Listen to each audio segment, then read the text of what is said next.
ಈ ವಿಚಾರವಾಗಿ ಈಗಾಗಲೇ ತಮ್ಮ ಗಮನಕ್ಕೆ ತಂದವು ನಾವು. ಮಾನ್ಯ ಮುಖ್ಯಮಂತ್ರಿಗಳ ಹತ್ತಿರ ಹೋದಂಥ ಸಂದರ್ಭದಲ್ಲಿ ನನ್ನ ಅರಣ್ಯ ಇಲಾಖೆ ಅಭಿವೃದ್ಧಿ ನಿಗಮದ ಅಧ್ಯಕ್ಷ ಸ್ಥಾನಕ್ಕೆ ತಮ್ಮ ಸೂಚನೆ ಮೇರೆಗೆ ನಾನು ರಾಜೀನಾಮೆ ಕೊಡಕತ್ತೇನೆ, ತಾವು ಸ್ವೀಕಾರ ಮಾಡಬೇಕು ಅಂತ ಕೇಳಿದ್ವಿ. ಆದರೆ ಇಲ್ಲಪ್ಪ ತಡ್ಕೊಂಬಂದಿಷ್ಟು ನಿನ್ನ ಬಗ್ಗೆ ನಾವೇನೋ ವಿಚಾರ ಮಾಡಕತ್ತೀವಿ ಪಾರ್ಟಿ ಲೆವೆಲ್ ಹೈಕಮಾಂಡ್ನಾಗ, ಏನಾದರೂ ಅನುಕೂಲ ಆಕೈತಿ ತಡ್ಕರಿ ದಾರಿ ಕಾಯ್ರಿ ಅಂತ ಹೇಳಿದ್ರು ಅಷ್ಟೆ. ಅದಾದಮೇಲೆ ಮಾಜಿ ಸಿ ಎಂ ಅವ್ರಿಗೆ ಭೇಟಿಯಾಗಿದ್ದರು. ಅದ ನಂತರ ಹಿಂಗೆ ಹೋಗಿದ್ದೆ, ಹಿಂಗೆ ಕೊಡಕ್ಕೆ ಹೋಗಿದ್ದೆ, ಬೇಡಪ್ಪ ತಡ್ಕ ಅಂತ ಹೇಳ್ಯಾರ ಅಂತ ಹೇಳಿ ಬಂದ್ವಿ.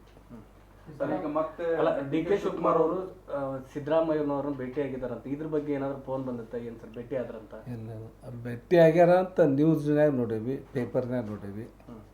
ನಾ ಯಾರ ಕಡೆಯಿಂದನೂ ನನಗೆ ಫೋನು ಆಗಲಿ ಮತ್ತೊಂದಾಗಲಿ ಯಾವ ಬಂದಿಲ್ಲ.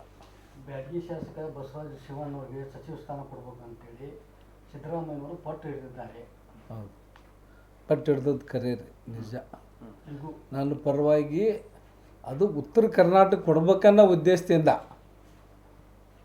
ಶಿವಣ್ಣವರು ಅಂತಲ್ಲ, ಶಿವಣ್ಣವರು ಉತ್ತರ ಕರ್ನಾಟಕ ಭಾಗದಾಗಿದ್ದವರು, ಹಿರಿಯರು ಅದಾರ, 4 ಸಲ ಆರಿಸಿ ಬಂದಾರ, ಅವ್ರಿಗೆ ಕೊಡಿಸ್ಬೇಕು ಅಂತಕ್ಕಂಥ ಅವ್ರ ಮನಸ್ಸಿನಾಗೆ ಮೂಡೈತಿ, ಅವ್ರಿಗೆ ಕೊಡಿಸ್ಬೇಕಂತೇಳಿ ಹೈಕಮಾಂಡ್ಗೆ ತಿಳಿಸ್ಯಾರ, ಮುಖ್ಯಮಂತ್ರಿಗಳು ಕೂಡ ತಿಳಿಸ್ಯಾರ. ಕೃಷ್ಣಪ್ಪ ಅಂತ ಹಿರಿಯ ಸಚಿವರು ಕೂಡ ಏನು ಹೇಳಕ್ಕಂತಾರ, ನಾವು ಯಾವ ನಿಗಮ ಮಂಡಳಿ ಸಚಿವ ಸ್ಥಾನ ಬಿಟ್ಟರೆ ಬೇರೆ ಯಾವ ನಿಗಮ ಮಂಡಳಿ ಇನ್ಯಾವ ಅಧಿಕಾರ ಕೊಟ್ಟರು ನಾವು ಒಪ್ಪಗೊಳ್ಳಲ್ಲ ಅನ್ನುವಂಥ ನಿಟ್ಟಿನೊಳಗೆ ಘಟ ಹಿಡಿದು ಕೂತ್ಕೊಂಡ್ರ ಸರ್. ಹೌದು. ಸೊ ಈ ಸಂದರ್ಭದೊಳಗೆ ನೀವು ಇರೋ ಅರಣ್ಯ ನಿಗಮ ಸ್ಥಾನಕ್ಕೂ ರಾಜೀನಾಮೆ ಕೊಡಕ್ಕೆ ಹೋಗಿದ್ರಿ. ಸಪೋಸ್ ದೊಡ್ಡ ನಿಗಮ ಮಂಡಳಿಗಳ ಆಫರ್ ಕೊಟ್ರ ಒಪ್ಕೊಳ್ಳುವಂಥ ಮನಸ್ಥಿತಿ ಇದೆಯಾ ಸರ್ ತಮಗೆ? ಅಲ್ಲ, ಒಪ್ಪೋ ಪ್ರಶ್ನೆನೇ ಇಲ್ಲರಿ. ಈಗಾಗಲೇ ನಿಗಮದ ಕೆಲಸ ಮಾಡೇನಿ 2 ವರ್ಷ 2.5 ವರ್ಷ. ಮತ್ತೊಬ್ಬರಿಗೆ ಅವಕಾಶ ಸಿಗ್ತದೆ ನಿಗಮ, ನನಗೇನು ನಿಗಮದ ಅವಶ್ಯಕತೆ ಇಲ್ಲ. ಆದರೆ ಮಂತ್ರಿ ಮಾಡಲಿ, ಇಲ್ಲ ಒಬ್ಬ ಶಾಸಕನಾಗಿ ಕ್ಷೇತ್ರದೊಳಗೆ ಒಳ್ಳೆ ಕೆಲಸ ಮಾಡ್ತಾನೆ, ಅದನ್ನು ಬಿಟ್ಟರೆ ಬೇರೆ. ಕೊನೆಯ ಗಳಿಗೆಯಲ್ಲಿ ತಮ್ಮ ಹೆಸರು ಕೈ ತಪ್ಪಲಿಕ್ಕೆ ಯಾವ ಶಕ್ತಿ ಕೈವಾಡ ಇದೆ ಅಂತ ನಿಮ್ಗೆ ಅನ್ಸುತ್ತೆ? ಆ ಶಕ್ತಿ ಅನ್ನೋದ್ರ ಬಗ್ಗೆ ಈಗ ಗತ್ಲಕ್ಕೆ ಕೆಡೋದು ಬೇಡ, ಅವನು ಹೇಳೋದಿಲ್ಲ. ನಾನು ಈ ಮುಗಿಲಿದ್ದು ಮುಗಿದಿಂದಾಗ ನಂತರ ಯಾರ್ಯಾರು ಇದ್ರಾಗ ನನ್ನ ಮೊದಲೇ ಹಂತದೊಳಗೆ ತಡೆ ಹಿಡಿಯಲಿಕ್ಕೆ ಕಾರಣಕರ್ತರು ಯಾರು ಏನು ಎಲ್ಲ ವಿವರವಾದ ಮಾಹಿತಿನ ತದನಂತರ ಕೊಡ್ತಾನೆ. ರಾಹುಲ್ ಗಾಂಧಿ ಅವರು ಫೈನಲ್ ಮಾಡಿದ್ದು, ಹೈಕಮಾಂಡ್ ಫೈನಲ್ ಮಾಡಿದ್ದನ್ನು ಚೇಂಜ್ ಮಾಡ್ತಾರಂತಂದರೆ ಪಕ್ಷದೊಳಗೆ ಯಾವ ರೀತಿ ಒಳ ಕುತಂತ್ರ ನಡೀತಾ ಇದಾವೆ ಅಂತ? ಕುತಂತ್ರ ಏನಿಲ್ಲ, ಇದೇನೋ ಹೆಣ್ಮಕ್ಳಿಗೆ ಕೊಡ್ಬೇಕು, ಸಮಾಜಕ್ಕೆ ಕೊಡ್ಬೇಕು ಅನ್ನೋ ಒಂದು ಇದ್ರ ಮ್ಯಾಗ ಮಾಡ್ಯಾರ. ಅಲ್ಲ, ರಾಹುಲ್ ಗಾಂಧಿಗೂ ಗೊತ್ತಾಗ್ಲಿದ್ದಂಗೆ ಹೆಂಗೆ ಸರ್? ಈಗ ಇಷ್ಟ ರೀ, ಈಗ ಪಕ್ಷದೊಳಗೆ ಒಬ್ಬ ಹೆಣ್ಮಕ್ಳಿಗೆ ಕೊಡ್ಬೇಕು, ಸಂಪುಟದೊಳಗೆ ಹೆಣ್ಮಕ್ಳಿಗೆ ಕೊಟ್ಟಂಗಾತು, ಸಮಾಜಕ್ಕೂ ಕೊಟ್ಟಂಗಾತು ಅಂತ ಕೊಟ್ಟಾರ ಅವರು. ಉತ್ತರ ಕರ್ನಾಟಕ ಮರ್ತಾರ, ಹಿಂಗಾಗೈತೆ ಬಳೆ. ಈ ಹೆಸರು ಫೈನಲ್ ಮಾಡಿದವ್ರು ಯಾರು? ಹೈಕಮಾಂಡ್.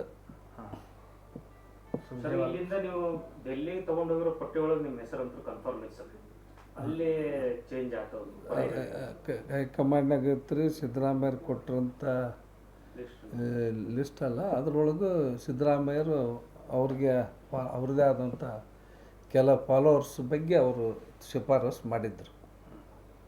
ಈ ಡಿ ಕೆ ಶಿವಕುಮಾರ್ ದೆಹಲಿಗೆ ಹೋಗಿದ್ದಾರೆ ಸರ್, ಸಚಿವ ಏನು ಖಾತೆ ಹಂಚಿಕೆ ಮತ್ತು ತಮ್ಮದು ಕೂಡ ಅಲ್ಲಿ ಪ್ರಸ್ತಾವ ಆಗುವಂಥ ಸಾಧ್ಯತೆ ಇದೆ ಸರ್.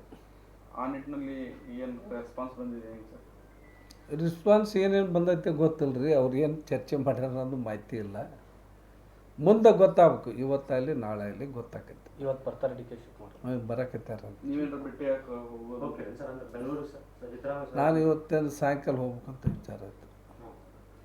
ಖಾಲಿ ಇರೋದು ಒಂದೇ ಸಚಿವ ಸ್ಥಾನ, ಮಹಿಳೆಯರು ಕೊಡಬೇಕು ಅಂತಂದ್ರು, ಒಂದು ನಿಮಗೆ ಕೊಡ್ಬೇಕು ಅಂತೇಳಿ ಸಿದ್ದರಾಮಯ್ಯ ಪಟ್ಟಿರ್ತಾರೆ. ಏನದು ಯಾವ ರೀತಿ ಬದಲಾವಣೆ ಆಗುತ್ತೆ? ಅದು ಏನು ಮಾಡಿದ್ರೆ ಹೈಕಮಾಂಡ ಮಾಡೋಕ್ರಿ. ನಮಗೆ ಅವಕಾಶ ಕೊಡೋದಾಗಲಿ, ಹೆಣ್ಮಕ್ಳಿಗೆ ಅವಕಾಶ ಕೊಡೋದಾಗಲಿ, ಇನ್ನೊಬ್ಬರಿಗೆ ಅವಕಾಶ ಕೊಡೋದಾಗಲಿ, ಯಾವ ಥರ ಮಾಡ್ತಾರೆ, ಹೇಗೆ ಮಾಡ್ತಾರೆ ಅನ್ನೋದು ಹೈಕಮಾಂಡ ಮಾಡ್ಬೇಕದ. ಇದ್ರಾಗ ಯಾರು ರಾಜೀನಾಮೆ ಕೊಡಿಸಿ ಬೇರೆ ಕೊಡುವಂಥ ಸಾಧ್ಯತೆ ಇತ್ತು ಏನಾದ್ರು ಚರ್ಚೆ ಅದು ಗಮನಕ್ಕೆ ಬಂದತ್ತ? ಅದು ನಮಗೆ ಮಾಹಿತಿ ಇಲ್ಲ ರೀ, ಪೇಪರ್ನಾಗ ಓದಿದ್ದಷ್ಟ ಗೊತ್ತು. ಏನು ಪೇಪರ್ನಾಗ ನೀವು ನೋಡಿರಲ್ಲ, ಮತ್ತೆ ಯಾಕೆ ಅದನ್ನು ಹೇಳುತ್ತೆ. ಹಾಂ, ಒಟ್ಟು ಬಟ್ ನಿಮ್ಮ ಕಾರ್ಯಕರ್ತರು ಅಂತೂ ಪಟ್ಟು ಹಿಡಿದಿದ್ರು, ಮೊನ್ನೆ ಪ್ರತಿಭಟನೆ ಮಾಡಿದ್ರು. ಹೌದು. ಮುಂದಿನ ದಿನಗಳಲ್ಲಿ ನೀವು ಅಂದ್ಕೊಂಡಂಗೆ ನಿರ್ಣಯ ಆಗಲಿಲ್ಲ, ಸಿದ್ದರಾಮಯ್ಯನವ್ರು ಪಟ್ಟು ಹಿಡಿದಕ್ಕೂ ಬಗ್ಲಿಲ್ಲ ಹೈಕಮಾಂಡ್ ಅಂತಂದ್ರೆ ಮುಂದೆ ನಿಮ್ಮ ನಿರ್ಧಾರ ಯಾವ ರೀತಿ ಇರುತ್ತೆ? ಕಾರ್ಯಕರ್ತರು ಯಾವ ರೀತಿ ಮನವೊಲಿಸ್ತೀರಿ? ನೋಡ್ರಿ, ನಾನು ಒಬ್ಬ ಕಾಂಗ್ರೆಸ್ ಪಕ್ಷದ ಶಿಸ್ತಿನ ಸಿಪಾಯಿ. ನಮ್ಮ ಕಾರ್ಯಕರ್ತರಲ್ಲಿ ಕೂಡ ನಾನು ಮುಖಂಡರಲ್ಲಿ ವಿನಂತಿ ಮಾಡ್ಕೊತೀನಿ, ಪಕ್ಷ ಏನು ನಿರ್ಣಯ ತಗೊಂತೈತೆ ಅದಕ್ಕೆ ಬದ್ಧ ಆಗಿರೋಣಪ್ಪ. ಒಬ್ಬ ಶಾಸಕನಾಗಿ ಕೆಲಸ ಮಾಡೋಕ್ಕಂಕ್ರೆ ನಮಗೇನು ತೊಂದರೆ ಇಲ್ಲ. ನಿಮ್ಮ ಕಾರ್ಯಕರ್ತರದಾಗಲಿ ಮುಖಂಡರದಾಗಲಿ ಜನರ ಸೇವೆ ಮಾಡೋಕ್ಕೇನು ತೊಂದರೆ ಇಲ್ಲ. ಅದ್ರ ಬಗ್ಗೆ ಯಾರೂ ಪಟ್ಟು ಹಿಡಿಯೋಕ್ಕೆ ಹೋಗ್ಬೇಡ್ರಿ. ಪಕ್ಷ ಏನು ಹೇಳ್ತೈತೆ ಅದನ್ನು ಮಾಡ್ಕೊಂಡು ಹೋಗೋಣಂತೆ ಅವರಲ್ಲಿ ಮನವಿ ಮಾಡ್ಕೊಂಡು, ಆಗಲಿಲ್ಲ ಅಂದ್ರೆ ನಿಗಮ ಮಂಡಳಿಗೆ ಮಾತ್ರ ರಾಜಿ. ನಿಗಮ ಮಂಡಳಿಗೆ ಮಾತ್ರ ಖಂಡಿತ ರಾಜೀನಾಮೆ ಕೊಡ್ತೀನಿ. ಯಾಕಂದ್ರೆ